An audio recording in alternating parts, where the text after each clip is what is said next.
Welcome back to my YouTube channel Kaveri Kannada vlogs. ನಾನಿಲ್ಲಿ ವರಮಹಾಲಕ್ಷ್ಮಿ ಹಬ್ಬಕ್ಕೆ ಅಂತ ಹೇಳ್ಬಿಟ್ಟು ಚಕ್ಲಿನ ಮಾಡ್ತಾ ಇದ್ದೀನಿ. ಕ್ರಿಸ್ಪಿಯಾಗಿ ನೋಡಿ ಯಾವ ಥರ ಅಂದರೆ ಚೆನ್ನಾಗಿ ಬರುತ್ತೆ. ನಾನು ಏನೇನು ಐಟಮ್ ತೊಗೊಂಡಿದ್ದೀನಿ ಅಂತ ನಿಮಗೆ ಹೇಳ್ತೀನಿ ಬನ್ನಿ. ಮೊದಲು ನಾನಿಲ್ಲಿ ಅಕ್ಕಿ ಹಿಟ್ಟನ್ನ ತೊಗೊಂಡಿದ್ದೀನಿ. ಅಕ್ಕಿ ಹಿಟ್ಟು ಜೊತೆಗೆ ನಾವು ಅಂದರೆ ಹುರುಗಡ್ಲೆ ಹಿಟ್ಟು ಅಂತ ಬರುತ್ತಲ್ವ, ಸೊ ಹುರುಗಡ್ಲೆ ಹಿಟ್ಟನ್ನು ನಾವು ಸೇರಿಸಬೇಕಾಗತ್ತೆ. ನಾನಿಲ್ಲಿ ಒಂದು ಕಪ್ ಅಕ್ಕಿಗೆ ಅರ್ಧ ಕಪ್ಪು ನಾನು ಅಳತೆ ಮಾಡ್ಕೊಂಬಿಟ್ಟು ಹುರುಗಡ್ಲೆ ಹಿಟ್ಟನ್ನು ತೊಗೊಂಡಿದ್ದೀನಿ.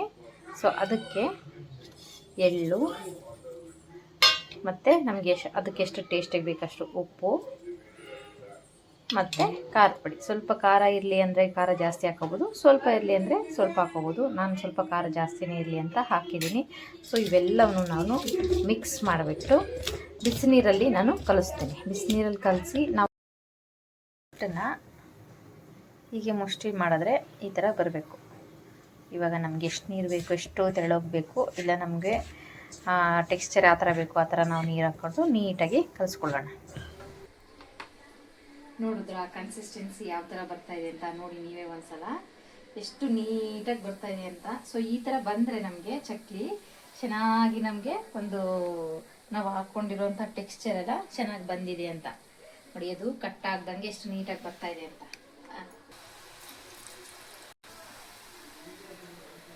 ಲಕ್ಷ್ಮಿಗೆ ಆ್ಯಕ್ಚುಲಿ ಯಾವಾಗಲೂ ಕರೆದಿರೋ ತಿಂಡಿ ಭಾಳ ಇಷ್ಟ ಅಂತೆ.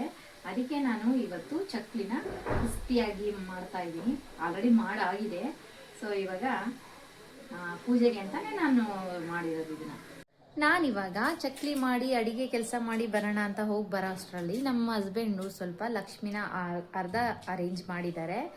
ನಮ್ಮ ಮನೆಯಲ್ಲಿ ಕಳಸ ಇಡ್ತೀವಲ್ವ ಆ ಥರ ಲಕ್ಷ್ಮಿ ಎಲ್ಲ ಇರೋದು. ನಮ್ಮದು ಲಕ್ಷ್ಮಿ ಚಿಕ್ಕ ಲಕ್ಷ್ಮಿ ಅಂದರೆ ಲಾಸ್ಟ್ ನಮ್ಮ ಅತ್ತೆ ಅವಾಗಿಂದ ಪೂಜೆ ಮಾಡ್ಕೊಂಡು ಬಂದಿದ್ದಾರೆ. ಸೊ ಅದೇ ಥರ ಲಕ್ಷ್ಮಿನೇ ನಾವು ಕೂರಿಸಿರೋದು. ತೋರಿಸ್ತೀನಿ ನೋಡಿ. ನೋಡಿ ನಮ್ಮ ಮನೆ ಲಕ್ಷ್ಮಿ ರೆಡಿ ಆಗ್ತಾ ಇದ್ದಾರೆ. ಲಕ್ಷ್ಮೀ ಪುತ್ರ ಇವರು, ನಮ್ಮ ಮನೆ ಲಕ್ಷ್ಮೀ ಪುತ್ರ. ಲಕ್ಷ್ಮೀ ಪುತ್ರನಿಂದ ನಮ್ಮ ಮನೆ ಲಕ್ಷ್ಮಿ ರೆಡಿ ಆಗ್ತಾ ಇದ್ದಾರೆ. ಮುಂದಿನ ವರ್ಷ ಅಷ್ಟರೊಳಗೆ ನಮ್ಮ ಮನೆಗೆ ಲಕ್ಷ್ಮಿ ಜಾಸ್ತಿ ಬರಲಪ್ಪ ಅಂತ. ಮೊಗ್ಗಿನ ಜಡೆ ಥರ ನೋಡಿ, ನಾನೊಂದು ನಮ್ಮ ಲಕ್ಷ್ಮಿಗೆ ಅಂತ ಈ ಥರ ದಿಂಡು ನಾನೇ ಕಟ್ಟಿದ್ದೀನಿ. ಆ್ಯಕ್ಚುಲಿ ಲಾಸ್ಟ್ ಒಂದು ವಿಡಿಯೋನಲ್ಲಿ ನಾನು ನಿಮ್ಗೆ ಹೇಳಿದ್ದೆ ಈ ದಿಂಡು ನಾವೇ ಕಟ್ಟಿರೋದು ಮನೇಲಿ ಅಂತ. ನೋಡಿ ಈ ದಿಂಡು ನಾನೇ ಕಟ್ಟಿದ್ದೀನಿ ಇವಾಗ ಲಕ್ಷ್ಮಿಗೆ. ಅವನು ಈ ಥರ ಅವನು ಕ್ರಿಯೇಟಿವ್ ಆಗಿದ್ದಾನೆ. ಇವನು ನೋಡ್ಕೊಂಡಿರಿ, ಇವನು ಎಲ್ಲಾರ ನಿಮಗೆ ಡೆಕೋರೇಷನ್ ಬೇಕು ಅಂದರೆ ಕರೆಸಿ ನೋಡಿ. ಈ ಥರ ಫೈನಲ್ ಆಗಿ ಈ ಥರ ಬರುತ್ತೆ. ಒಂದು ಈ ಕಲರು, ಒಂದು ಈ ಕಲರ್ದು ಬಾಗಿಲಿಗೆ ತೋರಣ ಅಂತ ಹೇಳ್ಬಿಟ್ಟು ಈ ಥರ ಮಾಡ್ತಾ ಇರೋದು, ತೋರಣ ಹಾಕೋಕ್ಕೆ ಅಂತ. ಅಲ್ಲಿಗೆ ನಮ್ಮ ಮನೆ ತೋರಣಕ್ಕೆ ಅಂತ ಕಟ್ಟಿರೋದಿದೆ. ಈ ಥರ ಬಂದಿದೆ ಔಟ್ಪುಟ್ಟು. ಈ ಥರ ನೋಡಿ, ಈ ಥರ ಬಂದಿದೆ ತೋರಣ. ಚೆನ್ನಾಗಿ ಕಾಣಿಸ್ತಾ ಇದೆ ಅಲ್ವಾ? ಈ ಯೆಲ್ಲೋ ಕಲರು ಇದಾಗಬಾರ್ದಾಗಿತ್ತು ಬ್ಯಾಕ್ಗ್ರೌಂಡು. ಬೇರೆ ಕಲರ್ ಬ್ಯಾಕ್ಗ್ರೌಂಡ್ ಇದ್ರೆ ಚೆನ್ನಾಗಿ ಕಾಣಿಸ್ತಿತ್ತು ನೋಡಿ. ಈ ಥರದ್ದು ಲಕ್ಷ್ಮಿನೇ ನಮ್ಮ ಮನೇಲಿ ಅವಾಗಿಂದ ನಡ್ಸ್ಕೊ ಬಂದಿರೋದು ನಮ್ಮತ್ತೆ. ಸೊ ಹಾಗಾಗ್ಬಿಟ್ಟು ನಾನು ಅದನ್ನೇ ಕೂಡ ಈ ವರ್ಷ ಕಂಟಿನ್ಯೂ ಮಾಡ್ತಾ ಇದ್ದೀವಿ. ಇದಕ್ಕೆ ಕಳಸ ಇಟ್ಟುಬಿಟ್ಟು ನಾವು ಡೈರೆಕ್ಟು ಲಕ್ಷ್ಮಿಗೆ ಹೂವೆಲ್ಲ ಹಾಕಿ ಅರೇಂಜ್ ಮಾಡೋದು. ಮತ್ತು ಪಕ್ಕದಲ್ಲಿ ನೋಡಿ ನನ್ನ ತಮ್ಮ ಇಲ್ಲಿ ಹೂವೆಲ್ಲ ಕಟ್ಕೊಡ್ತಾ ಇದ್ದಾನೆ ತೋರಣನ. ಟೈಮ್ ಇವಾಗ ಕರೆಕ್ಟಾಗಿ 12 ಗಂಟೆ ಆಯಿತು. ನಾನಂತೂ ಕೆಲಸ ಎಲ್ಲ ಮುಗೀತು. ಇವಾಗ ನಾನು ಹೂ ಕಟ್ಟಿದ್ದೀನಿ. ನಮ್ಮ ಮನೆ ದೇವರಿಗೆ ಒಂದು ಹಾರ ಮಾಡಾಕಿದ್ದೀನಿ.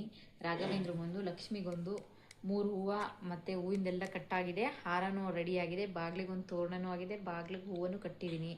ನೆಕ್ಸ್ಟ್ ಈಗ ನಾನು ಫ್ರೆಶ್ ಆಗಿ ಸ್ವಲ್ಪ ಮೇಕಪ್ ಮಾಡ್ಕೊಂಡ್ಬಿಟ್ಟು ನಾನು ಇವಾಗ 4 ಗಂಟೆ ಅಂದರೆ ಬ್ರಾಹ್ಮಿ ಮುಹೂರ್ತದಲ್ಲಿ 4 ಗಂಟೆಯಿಂದ 5 ಗಂಟೆ ಒಳಗಡೆನೆ ಪೂಜೆ ಮಾಡಬೇಕಂತ ಪ್ಲ್ಯಾನಲ್ಲಿದ್ದೀನಿ. ಸ್ವಲ್ಪ ಒಬ್ಬಟ್ಟು ತೊಟ್ಟೋದು ಸ್ವಲ್ಪ ಬಾಕಿ ಇದೆ. ನಾನು ಒಬ್ಬಟ್ಟು ಒಂದು ಸ್ವಲ್ಪ ರೆಡಿ ಮಾಡ್ಕೊಂಡ್ಬಿಟ್ಟು ಪೂಜೆ ಮಾಡೋದೇ ಲಕ್ಷ್ಮಿ. ಆ್ಯಕ್ಚುಲಿ ನಾನು ನಿಮ್ಗೇನೋ ಒಂದು ತೋರಿಸ್ಬೇಕು. ಇದೇನು ಗೊತ್ತಾ? ಆ್ಯಕ್ಚುಲಿ ನಾನು ಇದನ್ನು ಒಂದು 10 ಡೇಸ್ ಬಿಫೋರಿಂದ ಹಾಕಿ ಇದಕ್ಕೆ ನೀರು ಹಾಕಿ ಬೆಳೆಸಿ ನೋಡಿ ಈ ಥರ ಬಂದಿದೆ ಫೈನಲ್ ಆಗಿದು. ಇದು ಗೋಧಿದು ಪೈರಿದು. ಈ ಗೋಧಿ ಪೈರ್ಗೆ ನಾನು ದೀಪ ಇಡಬೇಕು, ನಮ್ಮ ಮನೆದು ಲಕ್ಷ್ಮೀ ದೀಪ ಇಡಬೇಕು ಅಂತ ಹೇಳ್ಬಿಟ್ಟು ಇದು ಸುತ್ತನ ಗೋಧಿ ಹಾಕಿಬಿಟ್ಟು ಪೈರಾಗಿ ಬೆಳೆಸಿ ಸೊ ಇದಕ್ಕೆ ನಾನು ಯಾವ ಥರ ಅಂದರೆ ವಿಳ್ಳೆದೆಲೆಗೆ, ಇದು ನನ್ನ ತಮ್ಮ ಮಾಡಿಕೊಟ್ಟಿದ್ದು, ವಿಳ್ಳೆದೆಲೆಗೆ ಹೂವು ಹಾಕಿರೋದು. ಇಲ್ಲಿಗೆ ಆ್ಯಕ್ಚುಲಿ ಇಲ್ಲಿ ಸ್ವಲ್ಪ ಒಂದು ಬಟ್ಲು ಥರ ಇಟ್ಟು ಅದರೊಳಗಡೆ ದೀಪ ಇಡೋಣ ಅಂತ. ಲಕ್ಷ್ಮಿಗೆ ಇದು ಏನು ಪ್ರಿಯ ಶ್ರೇಷ್ಠವಾಗಿರೋದು ಅಂತ. ಸೊ ಹಾಗಾಗಿಬಿಟ್ಟು ನಾನು ಇದನ್ನು ರೆಡಿ ಮಾಡ್ಕೊಂಡಿದ್ದೀನಿ. ಇದು ರೆಡಿ ಮಾಡಲಿಕ್ಕೆ 10 ಡೇಸ್. ಇದು ಮಣ್ಣೆಲ್ಲ ಇರಲಿಲ್ಲ, ಇಲ್ಲಿ ಸಿಕ್ಕಲೇ ಇಲ್ಲ ನಮ್ಮ ಮನೆ ಹತ್ರ. ನಾನು ನರ್ಸರಿಗೆ ಹೋಗಿ ಮಣ್ಣು ತೊಗೊಂಬಂದ್ಬಿಟ್ಟು ಇದನ್ನು ನಾನು ರೆಡಿ ಮಾಡಿ ಇಟ್ಕೊಂಡಿದ್ದೀನಿ.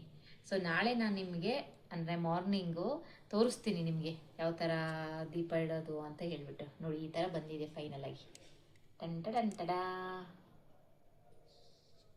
ನೋಡಿ, ಇವಾಗ ನಾನು ಒಬ್ಬಟ್ಟಿಗೆ ಅಂತ ಹೂರ್ಣನ ರೆಡಿ ಮಾಡ್ಕೊಂಡಿದ್ದೀನಿ.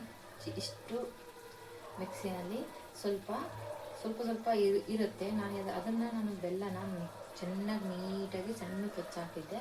ಸೊ ಹಂಗಾಗ್ಬಿಟ್ಟು ನೀಟಾಗಿ ನುಣ್ಣಗಾಗಿದೆ. ಸೊ ಇದನ್ನು ನಾನು ಇಷ್ಟಕ್ಕೆ ಗ್ರೈಂಡ್ ಮಾಡ್ಕೊಂಡಿದ್ದೀನಿ. ನೋಡಿ, ಒಂಚೂರು ಕಾಳಿಲ್ಲ, ಆ ಥರ ಗ್ರೈಂಡ್ ಮಾಡ್ಕೊಂಡು ನೀರು ಹಾಕ್ಬಾರ್ದು, ಹಂಗೇ ಗ್ರೈಂಡ್ ಮಾಡಬೇಕು. ಸೊ ಮತ್ತೆ ನಾನಿಲ್ಲಿ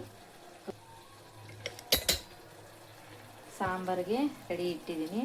ಮತ್ತು ಅಲ್ಲಿ ಕಾಳು ಪಲ್ಯನೂ ಕೂಡ ರೆಡಿ ಇದೆ ಹಿಂದೆ. ಇನ್ನೊಂಚೂರು ನಾನು ಉದ್ದಿನ ವಡೆ ಮತ್ತು ಫ್ರೆಶ್ ಆಗಿ ಬಂದುಬಿಟ್ಟು ನಾನು ಉದ್ದಿನ ವಡೆ ಒಂದು ರೆಡಿ ಮಾಡ್ತೀನಿ. ಒಬ್ಬಟ್ಟೊಂದು ನಾನು ರೆಡಿ ಮಾಡಿಬಿಟ್ರೆ ನಾನು ಪೂಜೆ ಮಾಡೋದು. ಇವಾಗ ಕರೆಕ್ಟಾಗಿ ಟೈಮು 1:30 ಆಗಿದೆ. ನಾನು ಫ್ರೆಶ್ ಆಗಿ ಸ್ವಲ್ಪ ಒಬ್ಬಟ್ಟಿದೆಲ್ಲ ಮಾಡ್ಕೊಡೋ ಅಷ್ಟೊತ್ತಿಗೆ 2:30-3 ಗಂಟೆ ಆಗುತ್ತೆ. ಇವಾಗ ಟೈಮು 2:42. ಸೊ ನಾನು ಫ್ರೆಶ್ ಆಗಿದ್ದೀನಿ. ಹಿಂಗೆ ಬರ್ತೀನಿ. ಫ್ರೆಶ್ ಆಗಿಬಿಟ್ಟು ನಾನು ರಂಗೋಲಿ ಎಲ್ಲ ಹಾಕಿ ದೇವ್ರ ಮನೇಲಿ ಲೈಟ್ ಅರೇಂಜ್ಮೆಂಟ್ ಮಾಡೋಕ್ಕೆ ಅಂತ ಹೋದೆ. ಹೂವು, ಅರಿಶಿನ ಮತ್ತು ಕುಂಕುಮ, ಹಣ್ಣು ಎಲ್ಲ ನಾನು ಜೋಡ್ಸೋಣ ಅಂತ ಹೋದೆ. ಆಫ್ಟರ್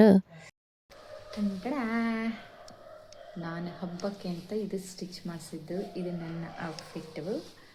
ಇವಾಗ ಟೈಮ್ ಬಂದು 3:45. ಇವಾಗ ನಾನು ಪೂಜೆ ಮಾಡೋಕ್ಕೆ ಹೋಗ್ತಾಯಿದ್ದೀನಿ. ಹಬ್ಬದ ದಿನ ಒಬ್ಬಟ್ಟು ಮಾಡೋದು ಅಂದರೆ ಏನೋ ಒಂಥರ ಖುಷಿ ನೋಡಿ.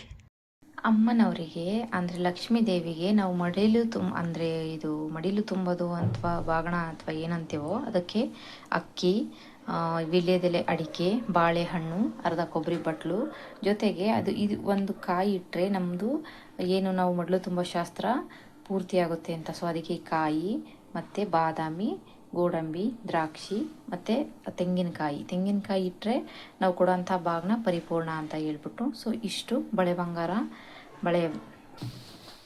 ಲಕ್ಷ್ಮಿಗೆ ಯಾವಾಗಲೂ ತುಂಬಿದ ಎಡೆನ ಪೂಜೆ ಮಾಡಬೇಕಂತೆ ಇಟ್ಬಿಟ್ಟು ಅದು ಅವ್ರಿಗೆ ಪ್ರಿಯ ಆಗುತ್ತಂತೆ, ಹೋಳಿಗೆ ಅಥವಾ ಕರ್ಜಿಕಾಯಿನ.